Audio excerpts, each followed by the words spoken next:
saya berdoa supaya setiap kita itu sungguh-sungguh dimerdekakan. Menunjukkan kasih kita, menunjukkan perubahan hidup kita yang semakin hari semakin berbuah-buah.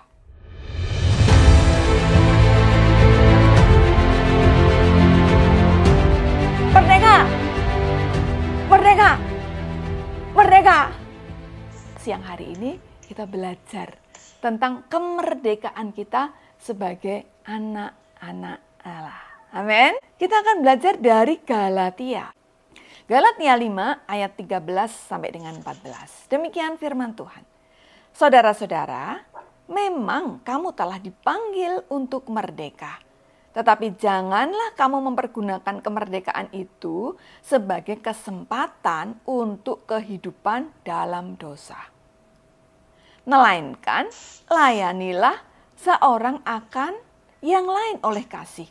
Sebab seluruh hukum Taurat tercakup dalam satu firman ini, yaitu kasihilah sesamamu manusia seperti dirimu sendiri. Kita dipanggil, firman Tuhan ya, dipanggil untuk merdeka. Seperti halnya di ayat 1 saya bacakan, supaya kita sungguh-sungguh merdeka. Karena Kristus telah memerdekakan kita. Karena itu berdirilah teguh dan jangan mau lagi dikenakan kuk perhambaan. Kita dimerdekakan supaya kita tidak menghidupi kehidupan dosa dan untuk melakukan kasih itu di dalam kehidupan kita. Saya membuat suatu bagan sederhana ya. Bagannya seperti ini. Ada 4 poin dalam bagan saya ya. Yang pertama adalah penjajah yang melakukan penjajahan.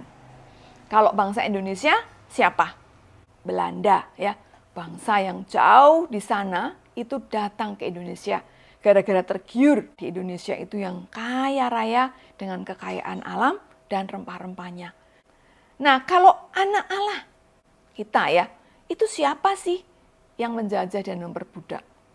Yaitu iblis, maut, kehidupan dosa. Itu yang menjajah kehidupan kita dahulu ya. Iblis mengintimidasi kita, menyeret dengan keinginan mata, keinginan daging, keangkuhan hidup, diperbudak dan diperhamba oleh iblis. Yang kedua, kondisinya bagaimana saat dijajah? Nah, kondisi saat dijajah bangsa Indonesia larang sandang pangan. Bangsa Indonesia tidak bisa menjadi bangsa yang punya harkat dan martabat sendiri. Rakyatnya dibiarkan bodoh, rakyatnya dibiarkan menderita, miskin, sengsara. Lalu kalau kondisi anak Tuhan yang dijajah, diperhamba oleh iblis, bagaimana kondisinya? Sama mengenaskannya. Mereka ada di dalam kutuk dosa, kutuk sakit penyakit, kutuk kegagalan, hidup di dalam kuasa kedagingan, okultisme, penyembahan berhala, pertikaian, kenajisan, hawa nafsu, dan segala macam hal-hal yang tidak baik, menandakan bahwa seseorang itu ada di dalam perbudakan iblis. Yang ketiga, bagaimana cara merdeka? Nah, bangsa Indonesia bagaimana cara merdekanya? Ya dengan berjuang ya. Tekad untuk merdeka itulah yang saya percaya membuat mereka berjuang dengan tidak mengenal lelah. Lalu bagaimana dengan anak-anak Tuhan? Apakah dengan usaha? Ternyata hanya dengan satu hal. Kasih karunia Allah saja. Kita sebagai anak-anak Allah, kita tidak perlu berjuang. Tetapi apa? Kita menerima Tuhan Yesus sebagai Tuhan dan Juru Selamat kita. Dengan mulut kita mengaku dan dengan hati kita percaya. Kita sudah dimerdekakan. Kita sudah diselamatkan. Yang keempat, yang terakhir ya. Apa yang harus kita lakukan setelah kita merdeka, atau tepatnya setelah kita dimerdekakan. Kalau bangsa Indonesia, tentu dengan mengisi kemerdekaannya itu dengan membangun. Bersyukur kita punya pemimpin bangsa Indonesia yang baik, ya. Pembangunan di Indonesia sedemikian pesatnya.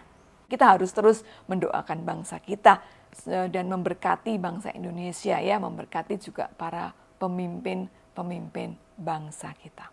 Bagaimana dengan anak Tuhan? Kita juga harus mengisi kemerdekaan yang sudah Tuhan berikan.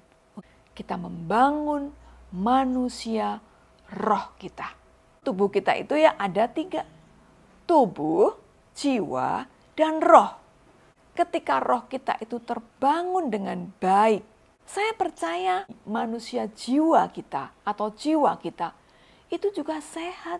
Ketika jiwa sehat, maka tubuh kita juga sehat.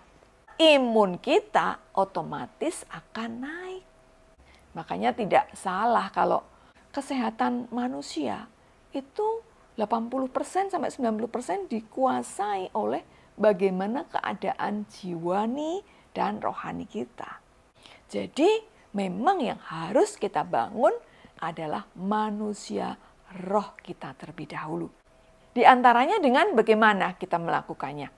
Adalah dengan menundukkan hati, perasaan, dan pikiran, dan kehendak kepada firman Tuhan.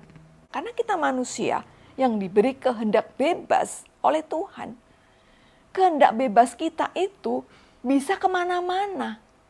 Kalau kita menundukkan kehendak kita, pikiran, perasaan, hati kita kepada firman Tuhan, maka kita akan memperoleh kemerdekaan kita dan kita akan membangun manusia rohani kita.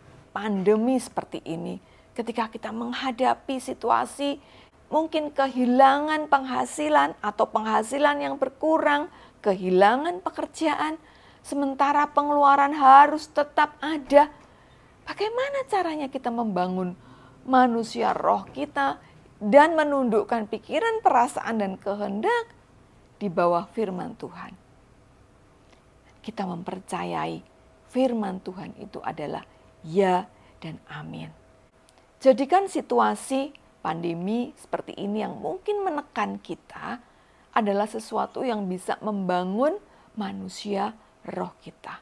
Saya percaya tidak ada sesuatu hal yang terjadi di dalam hidup kita itu terjadi dengan kebetulan saja. Itu semua ada di dalam arahan dan ada di dalam rancangan Tuhan. Ketika Tuhan mengizinkan, Tuhan tidak pernah membiarkan satu pun dari kita itu menjadi orang-orang yang kapiran, istilahnya ya. Semua ada di dalam pemeliharaan Tuhan yang sempurna. Amin. Terus apalagi yang harus kita lakukan untuk mengisi kemerdekaan hidup kita? Filipi 2 ayat 12. Hai saudara-saudaraku yang kekasih, kamu senantiasa taat. Karena itu tetaplah kerjakan keselamatanmu dengan takut dan gentar. Bukan saja seperti waktu aku masih hadir, tetapi terlebih pula sekarang waktu aku tidak hadir. Cara mengisi kemerdekaan kita dan cara membangun manusia roh kita, memelihara iman kita dengan kesetiaan yang teguh kepada Tuhan. Apapun yang terjadi, jangan sampai meninggalkan, jangan sampai kita itu turning back ya. Sekali kita ikut Tuhan, tetap kita ikut Tuhan. Saya berdoa supaya setiap kita itu sungguh-sungguh dimerdekakan. Menunjukkan kasih kita, menunjukkan perubahan hidup kita yang semakin hari semakin berbuah